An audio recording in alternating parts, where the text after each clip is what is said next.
मैं वजीर साहब को बाहर छोड़कर वापस आया तो मेरा दोस्त उसी तरह मुंह फैलाकर बैठा था। उसके चेहरे पर नागवारी, नफरत और गुस्से के तासुरात थे। मैंने जिंदगी में कभी किसी चेहरे पर इतनी लकीरें नहीं देखी थीं जितनी उस वक्त मेरे दोस्त के चेहरे पर थी। मैं खामोश बैठ गया। वो बड़ी देर तक अपने जज्बात से उलझता रहा। हमारे दरमियान वक्त सरकता रहा।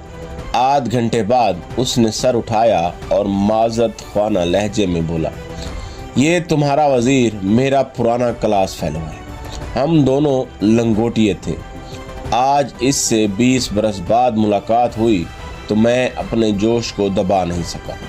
ये इस बेतकल्फ़ी का आदी नहीं था, चुनाचे बात बिगड़ गई। मैं इस पर शर्मिंदा हूँ। मैंने उसकी तरफ देखकर मुस्कुराया। उसकी शर्मिंदगी बजा थी, लेकिन ये वाक़या उससे कहीं ज़्यादा दिलचस्प था। हम दोनों 1 घंटा पहले दफ्तर में बैठे थे। अचानक दरवाज़ा खुला और वज़ीर साहब अंदर दाखिल हो गए। मैं उनके इस्तकबाल के लिए आगे बढ़ा। मेरा दोस्त भी अपनी नशिस्त से उठा और उसने दूर से ही ओए का नारा लगा दिया। उसके इस नारे से वज़ीर साहब का रंग फुक हो गया और मुझे पसीना आ गया। वज़ीर साहब चुपचाप बैठ गए। वो 15 मिनट मेरे दफ्तर में बैठे रहे। इस दौरान मेरा दोस्त उन्हें उनका बचपन याद कराता रहा। उन्होंने किस बेरी से कितने बेर तोड़े थे, उन्होंने किस लड़की से कितने जूते खाए थे और उन्होंने किस किस खंबे की तारें उतार कर कहाँ कहाँ बेची थी। वज़ीर साहब हर इंकशाफ पर जज्ब हो जाते थे, पहलू बदलते थे और मुझसे आंखें चुराते थे। उन्होंने बड़ी मुश्किल से चाय ख़त्म की, अपनी एक मसरूफियात का बहाना बनाया और रुखसत हो गए। वो जब दफ्तर से निकलने लगे तो मेरा दोस्त उनसे बगलगीर होने के लिए आगे बढ़ा, लेकिन वज़ीर साहब उसे इग्नोर करके बाहर निकल गए। मैं उन्हें पोर्च में छोड़कर वापस आया तो मेरा दोस्त शदीद जलन और पशेमानी का शिकार था। मैंने उससे अर्ज़ किया, तुम इस सारे मामले के होली सोली मुजरिम हो। तुमने बड़ी कोशिश करके अपनी बेइज्जती कराई। उसने सर उठाकर मेरी तरफ देखा। उसकी आंखों में आंसू थे। मैंने कहा, तुम्हारा स्टाइल दुनियावी लिहाज से भी ठीक नहीं था, दीनी लिहाज से भी। उसके चेहरे पर तीर फैल गया। मैंने अर्ज़ किया, हम लोग सरमाए की दुनिया में आबाद हैं। हम लोग बैंकों में अकाउंट्स खोलते हैं और उन अकाउंट्स में अपनी जमा पूंजी जमा कराते हैं।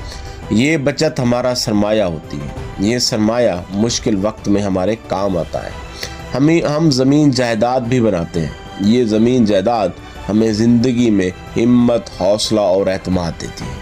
हम ज़ेवरात भी ख़रीदते हैं। हम प्राइज़ बॉन्ड, लॉटरियाँ और डॉलर भी जमा करते हैं। ये सब सरमाए की मुख्तलिफ शक्लें हैं। ये सरमाया मुश्किल वक्तों में हमारे काम आता है।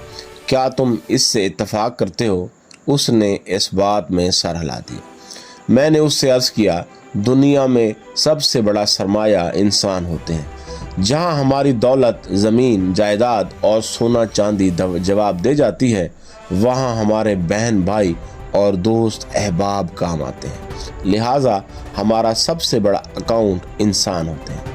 वो लोग जो ह्यूमन अकाउंट्स पर तवज्जो नहीं देते, जो इंसानों के डिबेट और क्रेडिट का ख्याल नहीं करते, वो बारिशों के वक्त अकेले रह जाते हैं और उनका मुश्किल वक्त मज़ीद मुश्किल हो जाता है। मेरा दोस्त खामोशी से मेरी बात सुनता रहा। मैंने अर्ज़ किया, हम लोग पूरी ज़िंदगी दोस्तियां बनाते हैं। हम मुश्किल वक्तों में अपने दोस्तों का साथ देते हैं। हम इकट्ठे बेर तोड़ते हैं। हम उनके लिए मार खाते हैं और हम दोस्ती के इस्तेहकाम के लिए रुपया पैसा भी खर्च करते हैं। लेकिन हमारा दोस्त जब ज़िंदगी में आगे निकल जाता है, वो CSS करके बड़ा अफसर बन जाता है, वो वज़ीर हो जाता है या वो सन्नतकार और कारखानेदार बन जाता है, तो हम उसे ओए कहकर नाराज़ कर देते हैं।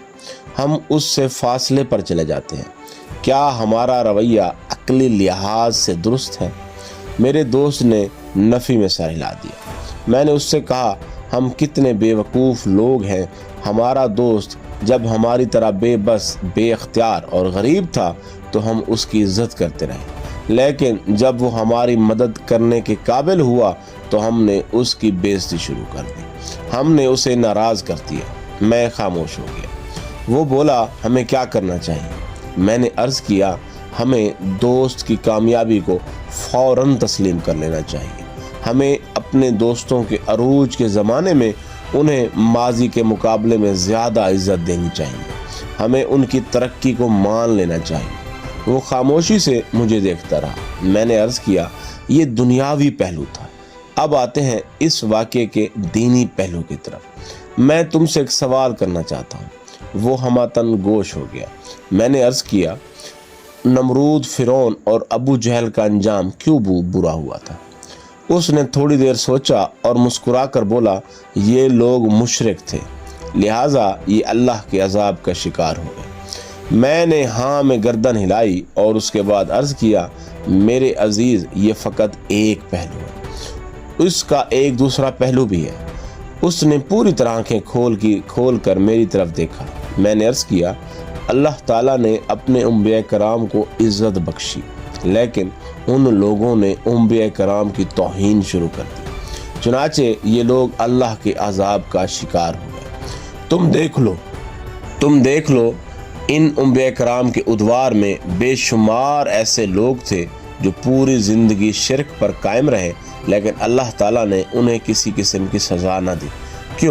کیونکہ یہ لوگ شرک کے ساتھ انبیاء کرام کی توہین نہیں کرتے تھے، لہٰذا اللہ تعالیٰ نے انہیں نمرود، فرعون اور ابو جہل کے انجام سے بچائے رکھا۔ میرا دعویٰ ہے، جب قدرت لوگوں کو عزت دیتی ہے تو اس کی خواہش ہوتی ہے اس کے بندے بھی اس کے فیصلے کا احترام کریں، وہ بھی اس شخص کی عزت کریں۔ لیکن جب کوئی شخص ان لوگوں کی توہین کرتا ہے تو اللہ تعالیٰ اسے برداشت نہیں کرتا، وہ اسے اپنے فیصلے، اپنے کرم اور اپنے رحم کی توہین سمجھتا ہے۔ میں رکا، میرا دوست خاموشی سے دیکھتا رہا۔ میں نے عرض کیا، اللہ تعالیٰ کو انسان کی کوئی ایک ادا پسند آ جاتی ہے جس کے بدلے یہ اسے نیک نامی سے نوازتا ہے، لہٰذا میرا خیال ہے اللہ تعالیٰ جسے عزت دے ہمیں اس کی توہین کرنے کی غلطی نہیں کرنی چاہیے، ہمیں اس کی برتری تسلیم کر لینی چاہیے۔ بصورت دیگر ہم فرعون کے انجام کا شکار ہو جاتے ہیں۔ میرے دوست نے میری بات سنی، کہکا لگایا اور ہنس کر کہا، واہ، آپ نے کیا شاندار فلسفہ خوش آمد بیان فرمایا ہے۔ یہ فلسفہ اور یہ کھوکھلے لوگ آپ ہی کو مبارک ہوں۔ وہ اس کے ساتھ اٹھا اور میرے ساتھ ہاتھ ملائے بغیر روانہ ہو گیا۔